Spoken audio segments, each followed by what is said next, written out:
नमस्कार दोस्तों, it's story time with Sonali में आपका स्वागत है। आज की कहानी माफ कीजिएगा थोड़ी लंबी होने वाली है। उसका कारण ये है कि हाल ही में मैंने एक कहानी सुनी और उस कहानी से मुझे ऐसा लगा कि वो कहानी में आगे चल के थोड़ा एक्सप्लेन करूं। तो पहले जो मैंने कहानी सुनी, जो मैं आपको आज सुनाना चाहती हूँ, वो सुनते हैं। एक बार क्या होता है, एक बेटा अपने पापा के साथ मंदिर जा रहा होता है। तो उतने में वो सीढ़ियों पे लायन का स्टैचू देख के घबरा जाता है और एकदम डर के मारे पापा के पास भाग के जाता है। तो पापा कहते क्या हुआ बेटा? वो कहता है पापा पापा वो देखिए लायन, वो हमें कहीं खा ना ले। तो पापा कहते हैं अरे बेटा डरो मत, वो तो सिर्फ एक स्टैचू है। तो वो बेटा कहता है पापा अगर ये सिर्फ एक स्टैचू है और ये हमें खा नहीं सकता, तो अंदर जो भगवान के रूप में स्टैचू है या फिर स्टैचू के रूप में भगवान है, वो हमारी रक्षा कैसे करेंगे? तो ये कहानी तो अच्छी है। फिर उन्हें रियलाइज हुआ कि ये ह्यूमैनिटी है, मतलब भगवान इंसान में ही होते हैं। भगवान राक्षस हर कोई इंसान में होता है। हमारे ऊपर होता है कि हम हमारे अंदर से किसी राक्षस को बाहर निकाले या भगवान की इंसानियत को। तो ये कहानी एक तरह से मुझे अच्छी तो लगी, सोचने वाली बात है, लेकिन मुझे ये कहानी में थोड़ा सा अज्ञान नजर आया, क्योंकि मैं एक हिंदू धर्म से बिलोंग करती हूँ। हमारे धर्म में मूर्ति पूजन किया जाता है।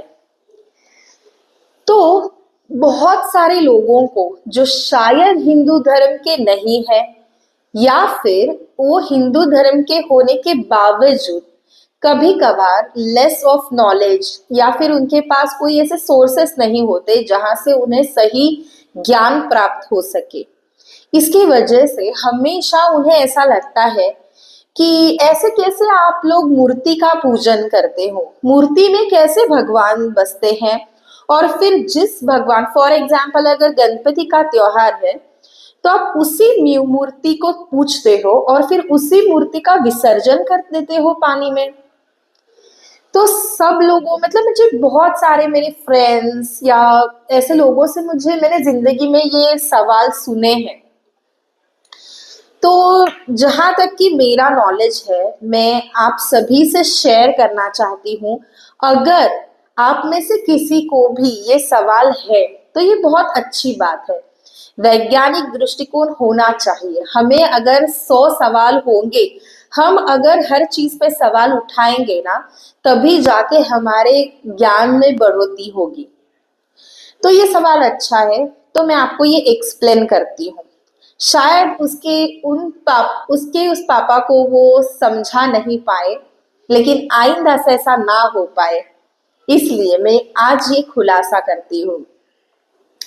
देखिए, हिंदू धर्म में हम एक मूर्ति का जब पूजन करते हैं तो नॉर्मली क्या होता है, मैं आपको एक गणेशोत्सव जो होता है उसके बेसिस पे आपको ये समझाने की कोशिश करती हूँ। जब गणेशोत्सव होता है तब हम एक मूर्तिकार से मूर्ति घर में लेके आते हैं। तब उस मूर्ति में भगवान नहीं होते, वो तो बस हमें जैसे चाहिए, किसी को ये चेहरा चाहिए, किसी को वो चेहरा चाहिए, किसी को ये रंग चाहिए, किसी को कपड़ों का ये रंग चाहिए, किसी को डायमंड ज्वेलरी चाहिए उसके ऊपर, किसी को गोल्ड ज्वेलरी चाहिए। हर कोई अपने अपने लाइक्स के हिसाब से मूर्ति खरीदता है और घर पे लाता है। तब तक उस मूर्ति में कोई भी भगवान नहीं है। फिर जब उस मूर्ति को घर में लाया जाता है, तब रीत से, सारे रीति रिवाजों से, सारे मंत्रों से उस मूर्ति की स्थापना होती है, उस मूर्ति की पूजा होती है। और जब मूर्ति की स्थापना होती है, यानी एग्जैक्टली क्या होता है, तो हम मूर्ति के सामने दिया जलाते हैं, आरती करते हैं, उस मूर्ति को तिलक लगाते हैं और हम दिल से भगवान को कहते हैं कि आप कृपया करके इस मूर्ति में आके हमें अपने दर्शन दे। अगर किसी के पास 1.5 दिन का गणपति है, 5 दिन का गणपति है, तो उस हिसाब से हम भगवान को प्रार्थना करते हैं कि भगवान जी कृपया करके आप हमारे घर पे 1.5 दिन के लिए स्थान लीजिए, हमें अपना आशीर्वाद दीजिए। और अगर वो 1.5 दिन का गणपति है तो 1.5 दिन जब पूरा हो जाता है तो उस समय हम उत्तर पूजा करते हैं। उत्तर पूजा करते वक्त हम वो मूर्ति को थोड़ा सा हिलाते हैं, शेक करते हैं और भगवान जी को कहते हैं कि भगवान जी बहुत बहुत शुक्रिया कि आप हमारे घर पधारे, आपने हमें आशीर्वाद दिया, अपनी सेवा का मौका दिया। अब 1.5 दिन का प्रवास खत्म हो चुका है, अब हमें इस मूर्ति को विसर्जित करना होगा, इसीलिए आप इस मूर्ति से प्रस्थान कीजिए। और तब माना जाता है कि वो जो भगवान जी किसी भी पल के लिए हमारे घर आए होते हैं उस मूर्ति में, वो भगवान जी की आत्मा या वो भगवान जी का ऑरा उस मूर्ति से निकल जाता है।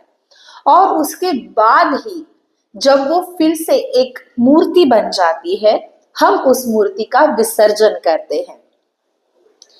तो जिस मूर्ति को हम स्थापित करते हैं वो मूर्ति में हमें भगवान दिखता है, क्योंकि उसमें भगवान एक्चुअल बसते हैं, हम उन्हें बुलाते हैं।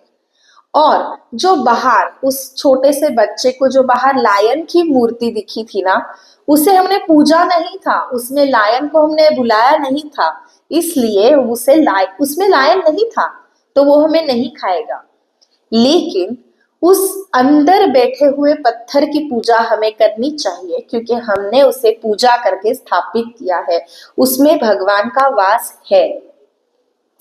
तो बस बहुत छोटी सी चीज है, लेकिन कभी कभी हमारी नहीं आती। मेरे कुछ शायद बहुत अच्छे कर्म रहे होंगे जो मेरा जन्म इस हिंदू सनातनी धर्म में हुआ है, और भगवान की कृपा से मुझे इस छोटी छोटी चीजों का ज्ञान है, तो मैं आप तक पहुंचा पाई।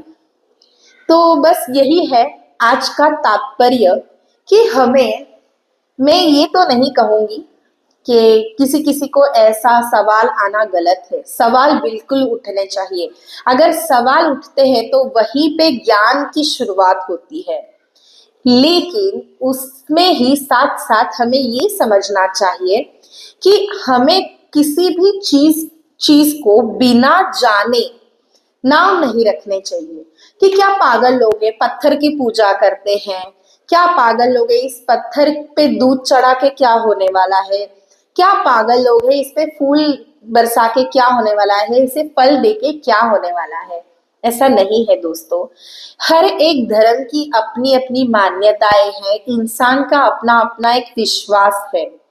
अगर एक इंसान सही होता है तो दूसरा इंसान जरूरी नहीं कि गलत हो। बस यही तात्पर्य है आज का कि बिना किसी चीज को जाने हमें किसी निर्णय पे या हमें किसी सोच पे नहीं आना चाहिए कि ये चीज गलत है।